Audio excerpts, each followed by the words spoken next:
We've got a few hundred rounds on the MPR Mini now in 223. Quick update on where we're at and how things are tracking. When we bought this, we had an ambidextrous safety installed at the shop along with an ambidextrous magazine release. We also had the Ninox quick detach suppressor and thread protector installed by the dudes, and a LaRue MBT two-stage trigger was installed. What I've done, Ferro Concepts quick detach sling mount down the back end there at the back of the receiver. Good just for different geometries, so you're not attaching it to the stock. You've got other options to bring it further forward. Emissary, their compact grip.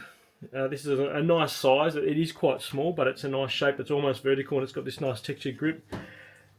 We've got the Emissary mini handbrake up the front here as well. Magpul rail cover just to protect your hand from the Picatinny. QD sling swivel up the front there. As far as the flashlight goes, we've got a Surefire mini scout light here, and then a Unity tactical switch. The front is temporary and click it for on. The back end is laser. That's coming. That's going to mount up the front there. IR and vis laser and illuminator. Knights rail, just so you can run your hand across the top there. Added grip tape on both sides for more textured kind of front end. Get better for when it's wet or you're sweaty. Optics, the Unity tactical riser with a EOTech EXPS 3-2, which is a 2-dot version. That rail brings it up to the 2.26 height that the magnifier wants, and the Unity 4X, which is its own part number. As far as the EOTech goes, it's got 2 dots. It's supposed to be 50 and 200 inside there. I know you can't see at the moment. And then with the magnifier, that's a 4-power magnifier. You can't really make out the 2 dots, but you've got 2 aiming points. It's supposed to be 50 and 200 for the top dot and 500 roughly for the bottom dot. It's a BDC reticle, so it's never going to be completely accurate. That's really good. Wear and tear wise, it's never had any fail to extract, fail to eject, never had any fail to fires or anything. The only issues I've had have been out of battery stoppages, which I'll talk about in a second.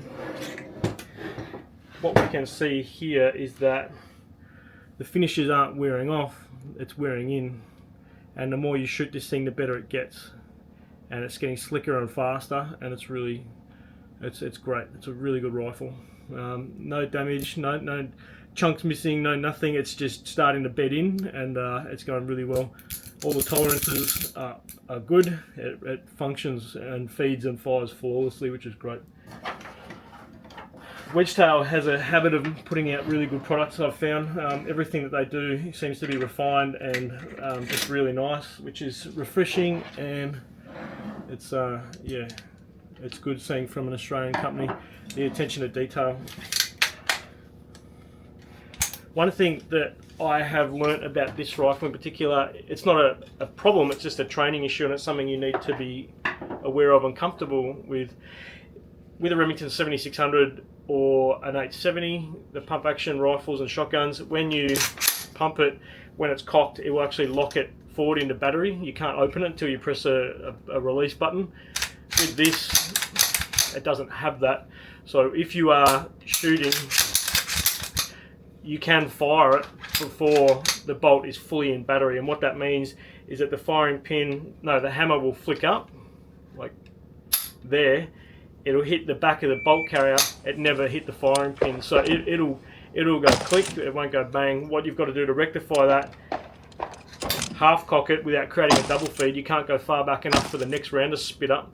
You've got to come back just enough to reset the trigger, push it back forwards, and then fire the next shot.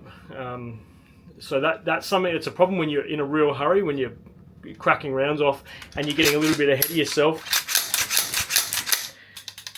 And now you've missed that one, so you've got to half cock it with composure, and that takes a bit of doing. So just be really careful with that. Another 1%er is if you're on a barricade and you jam it in, and it pushes it back slightly because you're loading it up on a table or a fence or something. It only takes a couple of mil, and now you're in a bit of trouble. So I would like to see out a battery or a battery lock at some point be integrated into a rifle like this, I think that'd really seal the deal. I think that'd really put it up a level. But right now, as it is, $3 grand, man, this thing's unreal. It's made really, really well, high quality.